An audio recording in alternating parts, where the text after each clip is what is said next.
Guys, semua, nama YB Nurul Izzah ini sudah tidak asing lagi di dalam politik Malaysia.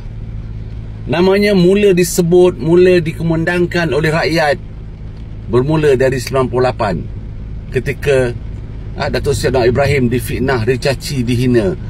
Beliau telah berjuang untuk memperjuangkan kebenaran, bukan hanya untuk bapa mereka, tapi untuk semua rakyat Malaysia. Dan hari ini terbuktilah beliau tetap terus berjuang demi untuk kebaikan sejagat.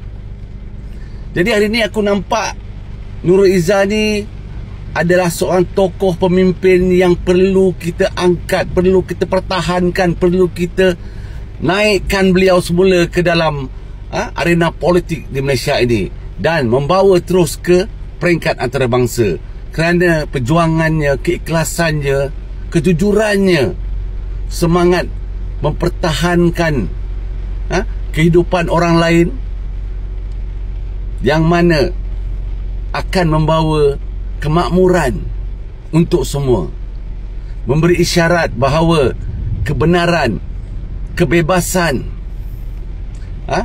kehidupan yang selesa perlu diperjuangkan. Dan pada yang menindas, menyusahkan, pada yang akan merugikan rakyat perlu ditentang. Nurul Izzah tidak pernah kenal erti penat, seperti juga papanya.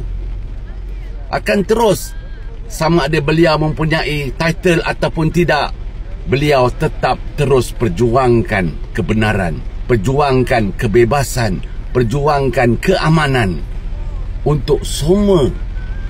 Bukan hanya di Malaysia, malah antarabangsa juga. Dan beliau juga pernah sering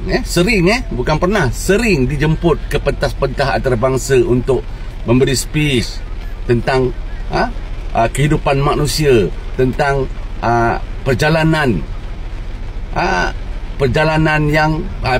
politik yang baik, kemakmuran, perlunya keharmonian, perlunya tolak ansur, perlunya kita mengambil tahu dan membantu pada mereka yang ditindas. Jadi malam tadi Nurul Izzah masih lagi bersama dengan pejuang-pejuang sumut. Ini adalah wave yang ketiga. Wave pertama beliau juga turut serta dalam mempromosikan perjalanan itu. Wave kedua, wave ketiga malam tadi. Video ini adalah bukti menunjukkan beliau tetap memberi semangat, tetap memberi perjuangan, seolah-olah menunjukkan walaupun beliau tidak ada di atas kapal itu, namun semangat dan doanya ada di dalam kapal tersebut. Apapun, kita doakan yang terbaik untuk perjalanan sumut di wave yang ketiga ini, agar mereka sampai ke tanah Gaza untuk membuka mata dunia betapa perlunya, betapa pentingnya kita memperjuangkan kehidupan rakyat Palestin, khususnya Gaza. Dan yang perlu kita tentang Israel ini, perlu kita bukakan mata dunia agar mereka sedar bahawa kejamnya mereka ini. Jadi sahabat-sahabat semua, terus bersama dengan Nurul Izzah untuk kita pertahankan keamanan global. InsyaAllah kita akan capai matlamat kita dalam masa dekat. Assalamualaikum semua.